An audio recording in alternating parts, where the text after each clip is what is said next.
मध्य प्रदेश की इस topic wise series में आप सभी दोस्तों का स्वागत है। मैं विमलेश वर्मा आप सभी का वर्ड इंस्टीट्यूट पर स्वागत करता हूं। आज का हमारा जो टॉपिक होगा वह होगा मध्य प्रदेश की स्थिति एवं विस्तार। मध्य प्रदेश का विस्तार, इसको हम विथ मैप के साथ हम डिस्कस करने वाले हैं। यहाँ लेक्चर नंबर 13 है। यदि इससे पहले यदि आपने जो भी लेक्चर नहीं देखे हैं तो आप हमारे चैनल को विजिट कीजिए, उसमें आपको सभी वीडियोस आपको प्लेलिस्ट में मिल जाएंगे, आप उन्हें देख सकते हैं। चलिए शुरू करते हैं वीडियो को बिना किसी देरी के। इस वीडियो से हमने पहले हिस्ट्री जो एमपी हिस्ट्री बनती है उसे हमने उसके फैक्ट हमने कवर किए हैं।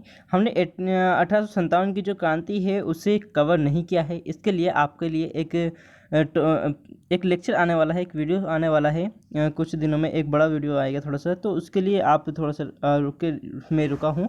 उसे पूरा कंप्लीट करने के बाद मैं आपको वहाँ सेंड कर दूंगा। ओके, तो चलिए बढ़ते हैं हम आगे। नेक्स्ट है हमारा मध्य प्रदेश के भौगोलिक स्थिति एवं उसका विस्तार, मतलब सीधे सीधे बोले तो मध्य प्रदेश की ज्योग्राफी के बारे में हम बात करने वाले हैं। ओके, तो सबसे पहले हम फैक्ट, जितने भी फैक्ट बन जाएंगे उतने सारे के सारे हम कवर करेंगे। आपको बहुत सारी चीज़ें यहाँ पर नहीं पता होगी, वो भी चीज़ें जानने को मिलेगी, बहुत सारी चीज़ें हैं ऐसी। तो सबसे पहले तो बात करते हैं, सबसे पहला फैक्ट है हमारा, अपने नाम के अनुरूप मध्य प्रदेश भारत का केंद्रीय राज्य। सही बात है, बिल्कुल केंद्र में स्थित है, बीच में स्थित, जो बीच में होता है उसे केंद्र कहते हैं, और यहाँ मध्य प्रदेश का भारत का केंद्र है मध्य प्रदेश। नेक्स्ट है भूवैज्ञानिक दृष्टि से मध्य प्रदेश सर्वाधिक प्राचीनतम गोंडवाना लैंड का भाग है। मध्य प्रदेश किसका भाग है? तो गोंडवाना लैंड का मध्य प्रदेश भाग है। नेक्स्ट है देश का यहाँ हृदय प्रदेश दक्षिण के पठार का भाग है, जिसकी उत्तरी सीमा पर जमुना पार का जलोढ़ मैदान आरंभ होता है तथा पश्चिमी की ओर चंबल नदी पार करते हुए अरावली की श्रेणियां मिलती है।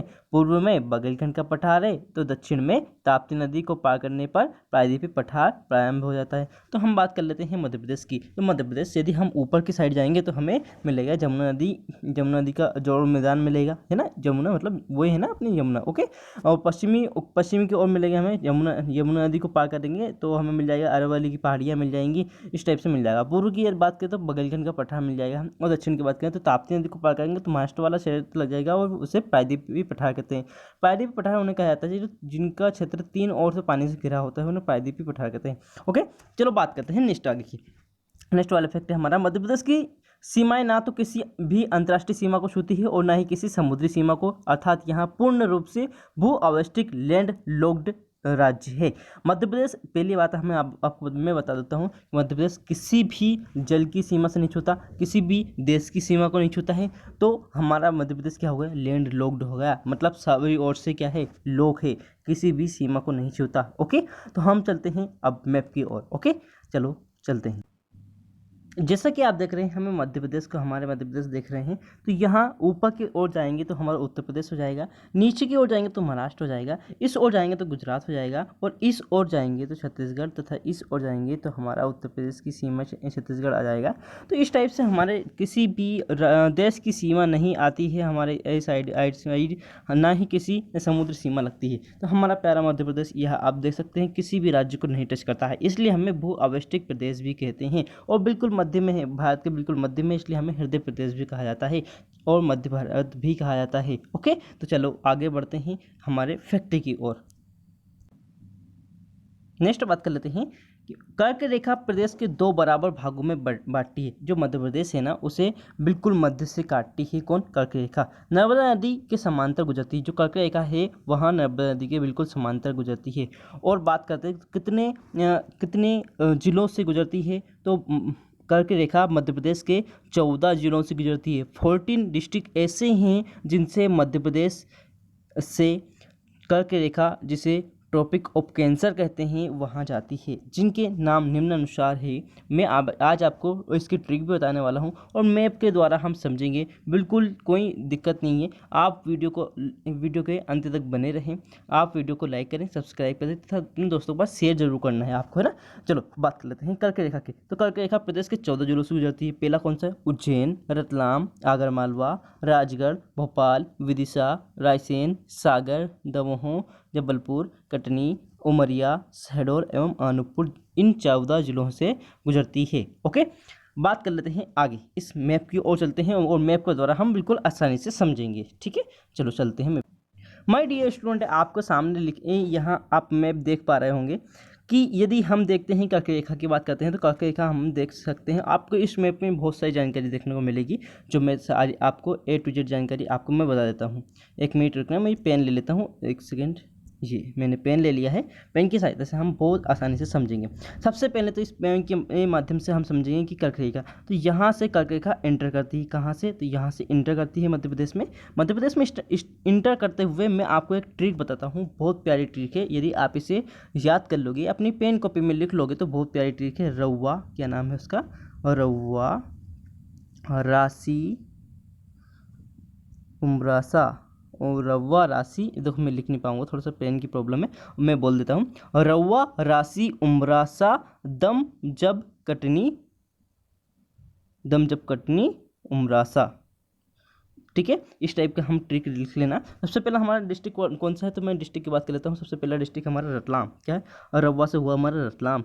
रउआ, ऊ हुआ तो उज्जैन, रउआ है ना, तो आ आया तो कौन? आगर मालवा, रउआ हो गया।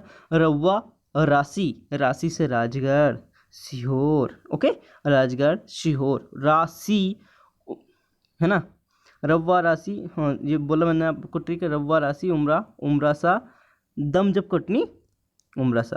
चलो बात करते हैं ट्रिक के बाद में बात करेंगे। तो हम रउआ पर रतलाम है, उज्जैन, आगरमालवा, राजगढ़, यहाँ पर सीहोर, भोपाल, उज्जैन, विदिशा, रायसेन, सागर, दमोह, जबलपुर, कटनी, उमरिया और शहडोल। ये हमारे 14 ऐसे डिस्ट्रिक्ट हुए हैं जिनके से कर्क रेखा भारत से मतलब मध्य प्रदेश के बीचों बीच से बिल्कुल मध्य से गुजरती है। हमें अभी बात की थी कि बिल्कुल मध्य से गुजरती है, तो ये देख सकते हो आप कि इतना क्षेत्र ऊपर रह जाता है, कुछ क्षेत्र नीचे रह जाता है, बिल्कुल मध्य से गुजरती है। अब बात करते हैं कितने राज्यों से गुजरती है, तो कितने राज्यों से गुजरती है ये भी डिस्कस हम यहीं पर कर लेते हैं। आ जाओ मेरे पास मेरे तो प्यारे दोस्तों। तो यहाँ देखो, आप देख सकते हो कि यहीं से देखो, ये यहाँ से इंटर करती है तो पहला यहाँ से इंटर करते हुए यहाँ से 1 2 3 4 5 6 7 8 राज्य ऐसे हैं जिनसे मध्य प्रदेश की भारत के अंदर कर्क रेखा एंटर करती है। तो 14 तो राज्य मध्य प्रदेश के अंदर कितने डिस्ट्रिक्ट? तो 14 डिस्ट्रिक्ट। जबकि राज्यों की बात करें तो राज्यों में कितने? तो 8। वो राज्य कौन कौन से हैं सर, वो बता दो। तो हम वो राज्य की बात करते हैं। तो पहला राज्य हमारा गुजरात से एंटर करी। गुजरात से एंटर करने के बाद दूसरे कौन से जाएगा? तो दूसरा आ जाएगा राजस्थान आने के बाद एंटर करती है मध्य प्रदेश के बाद नीचे उतरते हुए 4th नंबर पर कौन है? छत्तीसगढ़ की बात कर लेते हैं। तो 5th कौन है? झारखंड के बाद बात कर लेते हैं तो पश्चिम बंगाल, त्रिपुरा, मिजोरम। इन 8 राज्यों से के साथ हमारी कर्क रेखा भारत से गुजरती है। ओके, हमने बात की यहाँ पर कि कितने राज्यों से गुजरती है, तो 8 राज्यों से गुजरती है। कितने जिलों से गुजरती है? तो 14 जिलों से गुजरती है। मध्य प्रदेश से कितने जिलों से? 14 जिलों से। ओके, हमने इतनी बातें कर चुके हैं, इसके आगे हम बात करते हैं आगे। ओके माय डियर स्टूडेंट्स, हम आते हैं अपने फैक्ट की ओर। दोस्तों, तो इसी बारे में हम आगे वाला फैक्ट हम कवर करने वाले हैं कि प्रदेश का भोपाल संभाग ऐसा संभाग है जिसके पांचों जिलों से भोपाल, सीहोर, राजगढ़, विदिशा व रायसेन से कर्क रेखा गुजरती है। आपको मैं बता दूं कि एकमात्र ऐसा संभाग है जिसके सभी जिलों से ऐसे किया जाती है कर्क रेखा गुजरती है। कौन सा संभाग है? तो एकमात्र संभाग है वहाँ भोपाल संभाग, जिसके सभी जिलों से गुजरती है। कौन कौन से? भोपाल संभाग के अंदर अंतर्गत कितने जिले आते हैं? तो 5 जिले आते हैं। कौन कौन से? तो भोपाल के अंदर सीहोर के साइड में कौन? राजगढ़, विदिशा व रायसेन। ये 5 जिले हैं, इन 5 से गुजरती है कौन सी? कर्क रेखा। ओके, आगे बात कर लेते हैं। और याद रखना, कौन सी एकमात्र राजधानी से गुजरती है? तो एकमात्र राजधानी है वहाँ रांची। आपको बता दूं कि इसमें भोपाल का नाम तो आ रहा है, पर बिल्कुल भोपाल से ही नहीं गुजरती है, वो भोपाल के गाँवों से की बात है, गाँवों से गुजरती है। भोपाल में जो क्षेत्र है उससे क्षेत्र से गुजरती है, ना कि भोपाल से गुजरती है। इसलिए भोपाल जिला तो आ रहा है पर लेकिन बिल्कुल भोपाल शहर से नहीं गुजरती है। और रांची बिल्कुल शहर से ही गुजरती है, झारखंड की राजधानी है रांची, उससे गुजरती है। ओके, नेक्स्ट बात कर लेते हैं। भौतिक संरचना की दृष्टि से भारत के पठार का उत्तरी भाग मध्य प्रदेश के अंतर्गत आता है। जो भौतिक संरचना है उसके अंतर्गत भारत का जो पठार है उसका उत्तरी भाग मध्य प्रदेश के अंतर्गत आता है। नेक्स्ट बात करते हैं गोंडवाना सेल समूह को लोअर गोंडवाना, मध्य गोंडवाना तथा अपर गोंडवाना समूह में बांटा गया है। जो गोंडवाना सेल है उसे लोअर गोंडवाना, मध्य गोंडवाना और अपर गोंडवाना तीन प्रकार के से बांटा हुआ है। नेक्स्ट बात कर लेते हैं प्रदेश के पश्चिमी भाग में डेक्कन ट्रैप की चट्टानें तथा पूर्वी भाग में विंध्य सेल समूह पाया जाता है। प्रदेश की जो पश्चिमी भाग है उसमें डेक्कन ट्रैप की चट्टानें तथा पूर्वी भाग में विंध्य सेल की समूह पाए जाते हैं। ओके, विभाजित जो मतलब हमारा मध्य प्रदेश विभाजित हुआ कब हुआ, तो 1 नवंबर 2000 को विभाजित होता है। उस टाइम की बात करें तो उसकी स्थिति क्या है, तो उसकी स्थिति की बात कर लेते हैं तो 21 डिग्री 6 मिनट 21 डिग्री 6 मिनट से 26 डिग्री 30 मिनट उत्तरी अक्षांश तथा 74 डिग्री 9 मिनट से 82 डिग्री 48 मिनट पूर्वी देशांतर है। चलो चलते हैं हम अब मैप की तरफ। ओके माय डियर स्टूडेंट्स, आप देख सकते हैं कि हमारी जो स्थिति है वह हमने अभी कवर की थी कि 21 डिग्री, देखो जब भी आप ऊपर के जाओगे तो अक्षांश रेखाएं में वृद्धि होती है, अक्षांश रेखा में वृद्धि होगी तो उत्तरी 21 डिग्री 6 मिनट, ये यहाँ पर हम देख रहे हैं 21 degree 6 minute. Okay 21 degree 6 minute से हम ऊपर की ओर जाएंगे तो यहाँ से धीरे धीरे हमारी अक्षांश रेखाओं में वृद्धि होती आएगी, वृद्धि होती जाएगी। 26 डिग्री कितनी 30 मिनट, 26 डिग्री 30 मिनट के समथिंग हमारा ये टाइम रहेगा। ओके ये अक्षांश रेखा में 21 डिग्री 6 मिनट उत्तरी अक्षांश से 26 डिग्री 30 मिनट। ओके जैसे नेक्स्ट बात कर लेते हैं कि नेक्स्ट हमारा ये यहाँ पर है 74 डिग्री 9 मिनट से कितना 74 डिग्री 9 मिनट पूर्वी देशांतर से कौन सा 82 डिग्री 30 मिनट पूर्वी देशांतर मानक समय रेखा है। ओके मानक समय रेखा कितना है 82 डिग्री 30 मिनट, यो ही मानक समय रेखा, ये वाली लाइन जो आती है ना मानक समय रेखा है 82.5 डिग्री, इसे बोला जाता है। जबकि हमारा पूर्वी देशांतर कितना है, यहाँ है हमारा पूर्वी देशांतर कितना 82 डिग्री 48 मिनट पूर्वी देशांतर है। ओके चलो बात कर लेते हैं हम इसी मैप में कुछ और भी चीज़ें की बात कर लेते हैं। तो हमारा सबसे उत्तरी जिला कौन सा, तो उत्तरी जिला की बात कर लेते हैं मुरैना हमारा सबसे उत्तरी जिला है। जबकि हमारा सबसे पूर्वी जिला कौन सा है, तो सिंगरौली हमारा सबसे पूर्वी जिला है। सिंगरौली जिले से ही 82.5 डिग्री मतलब 82 डिग्री 30 मिनट वाली ये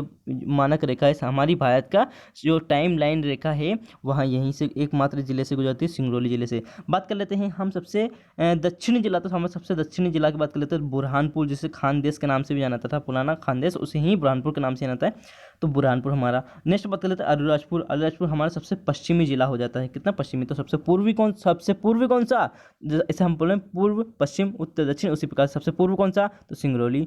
पूर्व के बाद आता है पश्चिम, तो पश्चिम से कौन सा, तो अलीराजपुर। पूर्व पश्चिम उत्तर कौन सा, तो उत्तर में मुरैना हो गया। दक्षिण में कौन हो गया, बुरहानपुर। तो हमें ये याद रहना चाहिए, ये पूरा मैप आपको दिमाग में घुल जाना चाहिए। ओके आगे बात कर लेते हैं इसी मैप के अंतर्गत हम आगे बात करते हैं कि हमारे जो इधर वाला सबसे ऊपर वाला राज्य कौन सा है, तो ऊपर वाला राज्य हमारा उत्तर प्रदेश। इधर वाले राज्य की बात करें तो इधर कौन सा लगता है, तो राजस्थान लगता है। इधर बात करें तो गुजरात लगता है। इधर बात करें तो महाराष्ट्र लगता है। इधर बात करें तो छत्तीसगढ़ लगता है। तो हमें कितने राज्य ऐसे हैं जो हमारी सीमा को टच करते हैं, तो 5 राज्य हमारे ऐसे हैं जो मध्य प्रदेश की सीमाओं को टच करते हैं। पर कौन सा देश करता है क्या, नहीं। कौन सी समुद्री सीमा करती है क्या, नहीं। इसीलिए हमें लैंड लॉक्ड कहा जाता है। ओके आगे बात करते हैं, ये वाला मैप आपको बिल्कुल समझ में आ गया होगा। हम नेक्स्ट वाले फैक्ट की ओर कवर करते हुए आगे बढ़ते हुए चलते हैं। जैसे कि हमने अभी बात की थी मध्य प्रदेश की सीमा 5 राज्यों से लगती है, तो वो कौन कौन से थे, उत्तर प्रदेश, छत्तीसगढ़, राजस्थान, गुजरात व महाराष्ट्र से छूती है। नेक्स्ट बात कर लेते हैं राज्य के उत्तर में उत्तर प्रदेश, हमें मैं तो बताया था उत्तर में कौन सा है, उत्तर प्रदेश। पूर्व में छत्तीसगढ़, पश्चिम में गुजरात व राजस्थान तथा दक्षिण में कौन सा है, महाराष्ट्र स्थित है। आगे बात कर लेते हैं राज्य की सर्वाधिक सीमा, बहुत इंपॉर्टेंट क्वेश्चन है भाई, बहुत ज़्यादा। राज्य की सर्वाधिक सीमा राजस्थान 1600 किलोमीटर को तथा सबसे कम सीमा गुजरात को होती है। आपको मैं बता दूं कि जो अभी मैं आपको फिर से मैप की ओर लेकर चलता हूं, आपको मैं बता देता हूं। दोस्तों आप देख रहे होंगे यहाँ पर मैप, तो आप मैप देख रहे होंगे तो जो यहाँ से सबसे ज़्यादा जिले टच करते हैं, यहाँ से यहाँ तक सबसे ज़्यादा जिले टच करते हैं 13 जिले। परंतु सबसे ज़्यादा सीमा की बात करें, चूँकि यहाँ से देखो आप ये देखो ये घूम फिर के आ रही है, इसलिए घूम फिर के जब आती है यहाँ पर तो ये घूम फिर के जाएगी तो भैया ज़्यादा हो जाएगी। कितनी हो जाएगी, 1600 किलोमीटर के समथिंग हो जाएगी। इसलिए सबसे ज़्यादा टच कौन सा राज्य करती है, तो यदि हम लंबाई के हिसाब से बात करें ना, तो राजस्थान से सबसे ज़्यादा लंबाई में बात करती है। जबकि सबसे ज़्यादा जिले किससे टच करते हैं, तो उत्तर प्रदेश से सबसे ज़्यादा जिले टच करते हैं। ओके आगे बढ़े। ओके माय डियर स्टूडेंट, अब हम बढ़ते हैं आगे। मध्य प्रदेश की दक्षिणी सीमा कौन सी नदी बनाती है? तो हमारे मध्य प्रदेश की सबसे दक्षिणी सीमा ताप्ती नदी बनाती है, जबकि उत्तरी सीमा कौन सी नदी बनाती है? तो उत्तरी सीमा हमारे चंबल नदी बनाती है। ओके, नेक्स्ट बात कर लेते हैं राज्य का कुल क्षेत्रफल कितना है। तो मध्य प्रदेश का कुल क्षेत्रफल 3,08,252 वर्ग किलोमीटर है। मध्य प्रदेश भारत के कुल भौगोलिक क्षेत्र का कितना परसेंटेज है? तो आपको मैं बता दूं कि हमारा मध्य प्रदेश है ना जो 9.3% ही है, बाकी जो बचता है, बाकी कितना बचता है? तो 80.7 जो परसेंट बचता है ना, बाकी अलग राज्य हैं। हमारा मध्य प्रदेश पूरे देश का कितना परसेंट है? तो 9.3%, ओनली 9.3% ओनली। ओके, तो राज्य की पूर्व से पश्चिम तक की चौड़ाई कितनी है? चलो फिर से मैप की ओर चलेंगे। राज्य की पूर्व से पश्चिम की चौड़ाई कितनी है? तो 870 किलोमीटर। कितनी? 870 किलोमीटर। जबकि उत्तर से दक्षिण की कितनी है? 605। आपके अंदर डेटा है सर, समझाइए, ये समझाने वाली बात है। बिल्कुल मास्टर जी आपको समझाएंगे भी, सब कुछ करेंगे, आप देखते रहिए बस। आपको लेके आ गया हूँ मैं मैप की तरफ। तो आपको मैप की तरफ हम लेके आ गया हैं। तो यहाँ पर देखिए आप, यहाँ से जो सीमा लगती है, यहाँ से, या सॉरी, ये मैं आपको पेन के माध्यम से समझाऊंगा। यहाँ से जो जहाँ तक की सीमा जो लगती है ना, तो वहाँ कितनी है? तो ये आपने अभी बताया कि सर 870 किलोमीटर है। बाकी जो ऊपर से नीचे तक की है, ये वाली मैं आपको पेन का कलर चेंज कर देता हूँ, ये यहाँ से हो जाएगा। तो यहाँ से मैं आपको कर देता हूँ, ये यहाँ से, ये भाई नीचे हो जाए, ये, अरे बाबा, ये देखो यहाँ से यहाँ तक की जो है, और यहाँ से यहाँ तक की जो है, यहाँ से यहाँ तक आपको लग रहा है कि छोटा है, तो छोटा है तो कितना? 605। कितना? 605। यहाँ पर से यहाँ तक बड़ा लग रहा है आपको, यहाँ से यहाँ तक बड़ा लग रहा है, ये यहाँ से तो यहाँ तक की बात कर रहे हैं ना, यहाँ से यहाँ तक कितना है? तो 870 किलोमीटर। ओके, चलो आगे बात कर लेते हैं हम, नेक्स्ट की ओर बात करेंगे। माय डियर स्टूडेंट, अब हम बात करेंगे मध्य प्रदेश की सीमा से लगने वाले विभिन्न राज्यों के जिलों का विवरण निम्न प्रकार है। दूसरे राज्य है ना, वो कौन कौन से दूसरे राज्यों के जिले हमारे राज्य से लगते हैं। जो हमारा मध्य प्रदेश है ना, कौन कौन से ऐसे डिस्ट्रिक्ट हैं दूसरे राज्य के जो हमारे राज्य से लगते हैं। तो बात करते हैं उत्तर प्रदेश की। तो उत्तर प्रदेश कितने जिले पहले हमें टच करते हैं? तो उत्तर प्रदेश के हमें टच करते हैं 13 जिले। हम भी उन्हें 13 करते हैं, वो भी हमें 13 करते हैं। क्या बात है ना, दोनों ही बराबर। उत्तर प्रदेश की बात करें तो उत्तर प्रदेश को हम, और कितने? 13 जिले ऐसे हैं जो हमें टच करते हैं। कौन कौन से हैं? तो आगरा, इटावा, उरई, झांसी। अच्छा, आपने नाम सुना होगा उरई, झांसी। झांसी की फुल्कियाँ बहुत फेमस है, उरई और झांसी की फुल्कियाँ बहुत फेमस है ना। आगरा में ताजमहल है ना।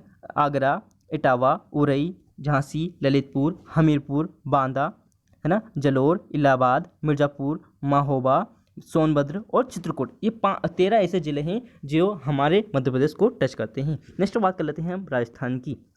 नेक्स्ट है राजस्थान। तो 10 ऐसे जिले हैं जो हमारे मध्य प्रदेश को टच करते हैं राजस्थान के। पहला है बांसवाड़ा, प्रतापगढ़, झालावाड़, बड़ा, सवई, माधोपुर, धौलपुर, कोटा, चित्तौड़गढ़, भीलवाड़ा, करौली आदि। इस टाइप से हमारे 10 डिस्ट्रिक्ट ऐसे बनते हैं जो मध्य प्रदेश को टच करते हैं। महाराष्ट्र की बात कर लेते हैं। तो महाराष्ट्र में 9 ऐसे डिस्ट्रिक्ट हैं जो मध्य प्रदेश को टच करते हैं। तो नाम है उनके भुसावल, धुले, अमरावती, नागपुर, भंडारा, बुलढाना और जलगांव, नंदुरबार, गोंदिया। इस टाइप के हमारे 9 डिस्ट्रिक्ट ऐसे हैं महाराष्ट्र के जो हमारे मध्य प्रदेश को टच करते हैं। बात कर लेते हैं छत्तीसगढ़ की। तो छत्तीसगढ़ के ऐसे कितने डिस्ट्रिक्ट हैं जो हमें टच कर देंगे? तो 7 ऐसे डिस्ट्रिक्ट हैं छत्तीसगढ़ के जो हमें मध्य प्रदेश को टच करते हैं। सूरजपुर, कोरिया, मंगेली, बिलासपुर, कबीरधाम, बलरामपुर, राजनांदगांव। ये राजनांदगांव भोपाल के साथ साथ 26 जनवरी 1972 को ही बना था। नेक्स्ट बात करते हैं गुजरात की। तो गुजरात के मात्र 2 ऐसे जिले हैं जो मध्य प्रदेश को टच करते हैं। 2 कौन कौन से जिले?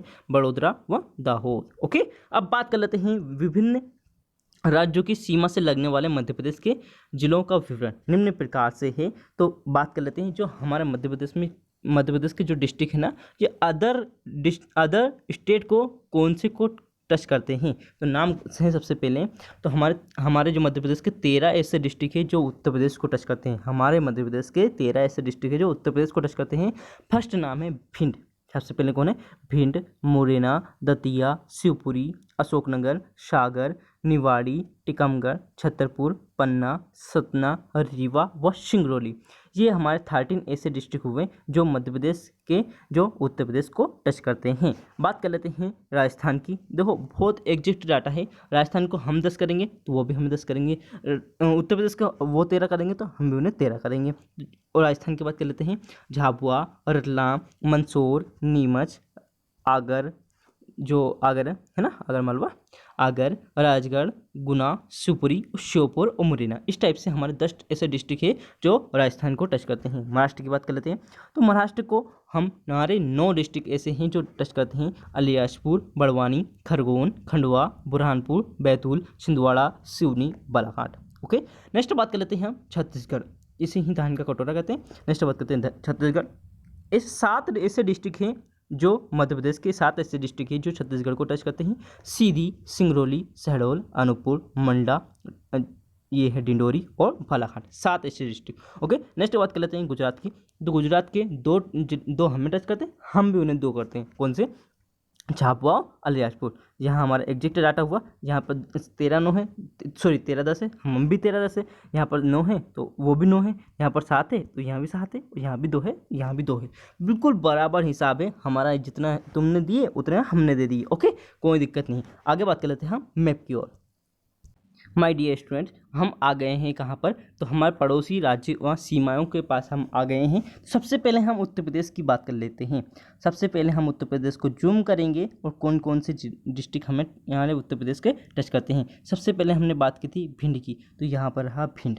फिर बात की थी हमने भिंड, यहाँ पर हमने बात की थी। इस टाइप से हमारे डिस्ट्रिक्ट पूरे कवर हो गए हैं। यदि आप इसका स्क्रीनशॉट लेना चाहते हैं तो मैं अभी इसे छोटा कर दूंगा, तो आप आराम से इसका स्क्रीनशॉट ले सकते हो और आप बना सकते हो कि हमारे कौन कौन से डिस्ट्रिक्ट लगते हैं, है ना। शिवपुरी देखो यहाँ पर बिल्कुल मध्य में ही स्थित है, तथा ये गुना, अशोकनगर, छतरपुर, ये सारी बात हमने कर चुके हैं।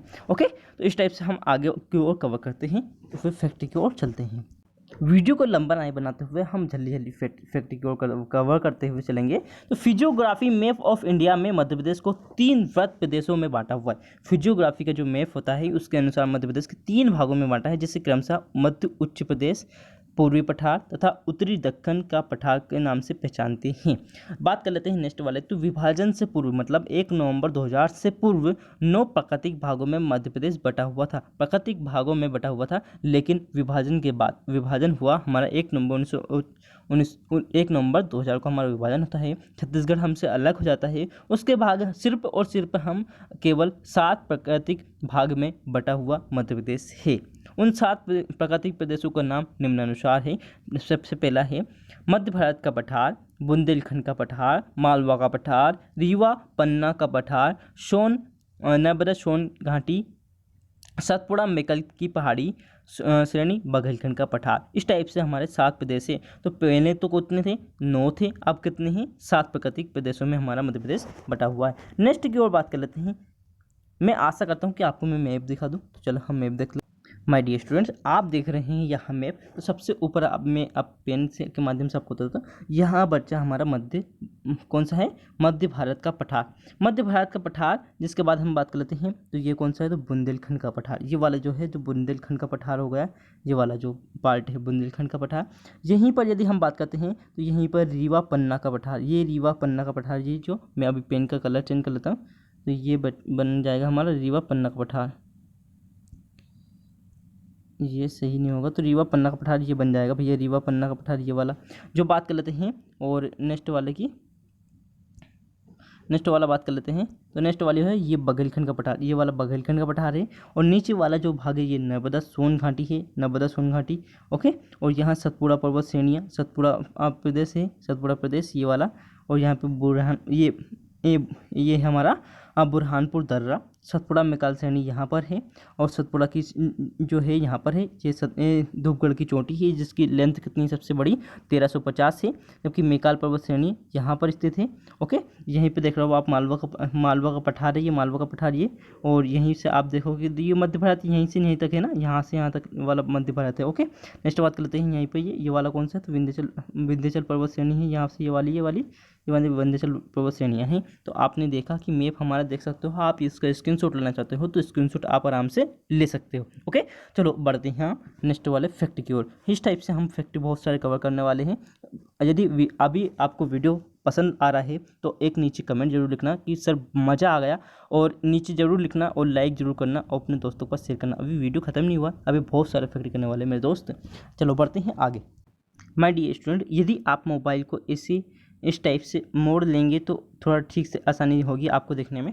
चलो ठीक है, अब बात करते हैं सबसे पहले मालवा का पठार की। तो मालवा के पठार की भौगोलिक स्थिति क्या है, तो कभी कभी भौगोलिक स्थिति भी पूछ लिया करता है। तो 22 डिग्री 13 मिनट से 25 डिग्री 8 मिनट उत्तरी अक्षांश, 74 डिग्री 20 मिनट से 79 डिग्री 20 मिनट पूर्वी देशांतर है।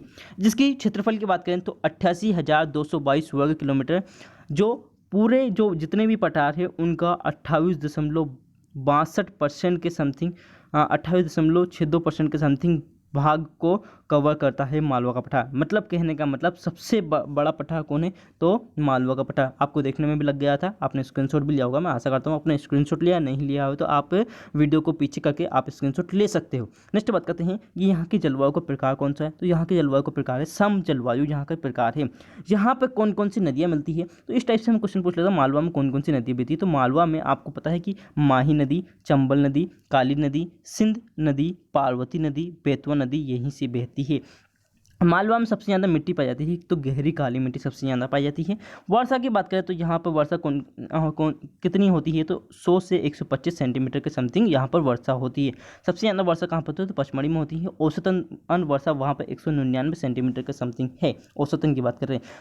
जिले कौन कौन से मालवा के अंतर्गत आते हैं, तो भोपाल, धार, गुना, रतलाम, झाबुआ, मंदसौर, राजगढ़, उज्जैन, इंदौर, देवास, सीहोर, शाजापुर, विदिशा, रायसेन, सागर। इस टाइप के ये जिले हमारे मध्य प्रदेश में आते हैं, सॉरी मालवा के पठार में आते हैं। मालवा के पठार के सबसे मतलब मालवा का पठार सबसे बड़ा पठार है, ये बात हमारे क्लियर हो गई ही है।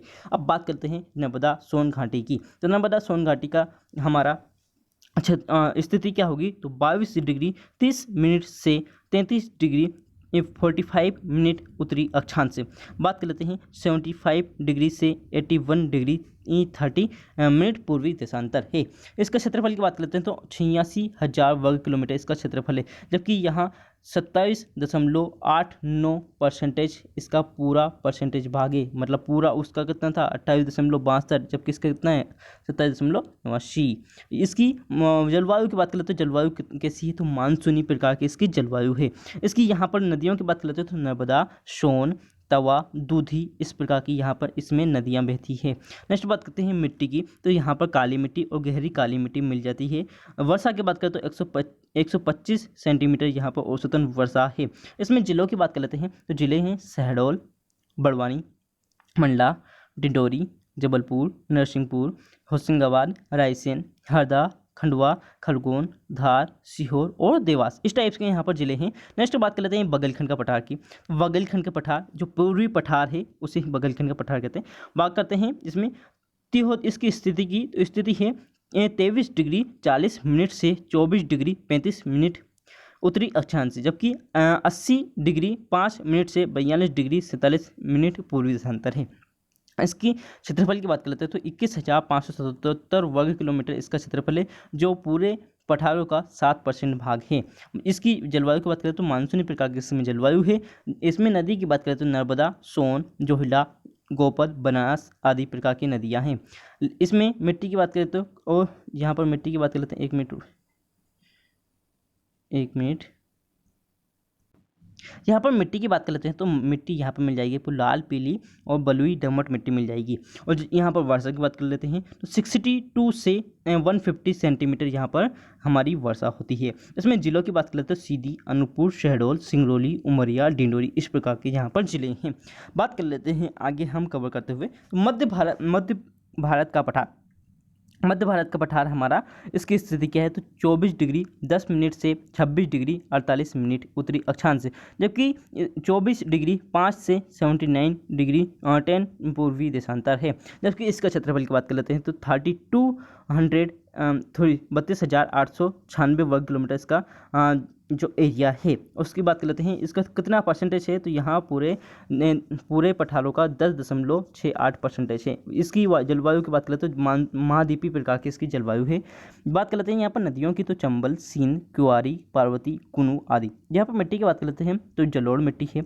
इसकी वर्षा की बात कर लेते तो 25 से 75 सेंटीमीटर यहाँ पर वर्षा होती है। बात कर लेते हैं यहाँ पर कि कौन कौन से ज़िले हैं, तो भिंड, मुरैना, श्योपुर, ग्वालियर, शिवपुरी, गुना, नीमच व मंदसौर का ऊपरी जो भाग है उसे यहाँ पर आता है। आगे बात कर लेते हैं हमारा सतपुड़ा मकाल श्रेणी। सतपुड़ा मकाल श्रेणी की स्थिति क्या है, तो 21 डिग्री 30 मिनट से 23 डिग्री उत्तरी अक्षांश, 74 डिग्री 30 मिनट से 81 डिग्री पूर्वी देशांतर है। इसके क्षेत्रफल की बात करें तो 34,000 इसका वर्ग किलोमीटर इसका क्षेत्रफल है, जो 11% पूरे पठार का 11% है। मानसूनी की बात करें तो यहाँ जलवायु कौन सी है, तो मानसूनी है। इसमें नदियों की बात करें तो तवा, बेतवा, जोहिला, नर्मदा, ताप्ती, सक्कर, हिरन आदि। जो सक्कर है यहाँ नर्मदा की सहायक नदी है। काली, यहाँ पर मिट्टी की बात करें तो काली छिछली मिट्टी पाई जाती है। 125 से 150 सेंटीमीटर के यहाँ पर एवरेज वर्षा होती है। इसमें जिले की बात करें तो खंडवा, खरगोन, बड़वानी, बैतूल, बालाघाट, छिंदवाड़ा, सिवनी, मंडला, डिंडोरी आदि जिले हैं। नेक्स्ट बात कर लेते हैं हम बुंदेलखंड पठार की। तो बुंदेलखंड के अंतर्गत इसकी स्थिति देखेंगे तो 24 डिग्री 6 मिनट से 26 डिग्री 22 मिनट उत्तरी अक्षांश है, जबकि यहाँ पर 77 डिग्री 51 मिनट से 80 डिग्री 24 मिनट पूर्वी देशांतर इसकी स्थिति है। जबकि इसके क्षेत्रफल की बात कर लेते हैं 23,733 वर्ग किलोमीटर यहाँ का क्षेत्रफल है, जो 7.7% के माध्यम में फैला हुआ है। महाद्वीपीय प्रकार की यहाँ पर जलवायु पाई जाती है, जबकि यहाँ पर बेतवा, पहुज, धसान, केन, सिंध नामक नदियाँ पाई जाती है। काली और लाल मिट्टी यहाँ पर मिल जाती है और 75 से 125 सेंटीमीटर की यहाँ पर वर्षा होती है। इसके जिले की बात करें तो दतिया, छतरपुर, टीकमगढ़, शिवपुरी तथा ग्वालियर व भिंड का कुछ भाग यहाँ पर मिलता है। बात कर लेते हैं रीवा पन्ना का पठार, जहाँ पर रीवा के अंदर सबसे ज़्यादा सफ़ेद बाघ पाए जाते हैं। बात कर लेते हैं इसकी स्थिति की, तो इसकी स्थिति है 23 डिग्री 10 मिनट से 25 डिग्री 12 उत्तरी अक्षांश है, जबकि 78 डिग्री 4 से 82 डिग्री 18 मिनट पूर्वी देशांतर है। क्षेत्रफल की बात करते हैं तो 31,955 वर्ग किलोमीटर के समथिंग यहाँ पर क्षेत्रफल है, जो 10.37% भाग में फैला हुआ है। यहाँ की जलवायु की बात कर लेते हैं तो महाद्वीपीय प्रकार की जलवायु है। यहाँ पर नदियों की बात करते हैं तो टोंस, कैन, सोनार, व्योमर्मा, बलुई, दोमट, लाल पीली प्रकार की यहाँ पर मिट्टी पाई जाती है। यहाँ पर हम एवरेज वर्षा की बात कर लेते हैं तो 100 से 125 सेंटीमीटर की यहाँ पर वर्षा होती है। जिलों की बात कर लेते हैं तो यहाँ पर जिले रीवा, सतना, पन्ना, दमोह तथा सागर जिले का कुछ भाग यहाँ पर इसके अंतर्गत मिल जाता है। इस प्रकार से हमने पूरे के पूरे जितने भी मध्य प्रदेश के इस टाइप से फैक्ट बन सकते हैं इस टाइप से हमने पूरे फैक्ट मध्य प्रदेश की जो भौगोलिक स्थिति है उसका विस्तार है जो हमने पूरा कवर कर चुके हैं। इस बुक को है ना रामबाण बुक कहा जाता है। एमपी जीके के लिए फैक्ट के लिए इसे रामबाण बुक कहा जाता है। यदि आपने इसे कर लिए तो इसके अंतर्गत फैक्ट से जो भी क्वेश्चन आएंगे वो कभी भी बाहर नहीं निकल सकते, ये गारंटी है। ओके, आगे बात कर लेते हैं हम मध्य प्रदेश की जो भौगोलिक स्थिति हमने यहाँ पर कवर कर चुके हैं। बात करना है आज यदि वीडियो आपको अच्छा लगा है तो लाइक करें, सब्सक्राइब करें तथा अपने दोस्तों तथा रिलेशन के पास शेयर जरूर करें। वीडियो पसंद आया है तो कमेंट जरूर लिखें कि सर मज़ा आ गया। ओके, धन्यवाद। Thanks for watching.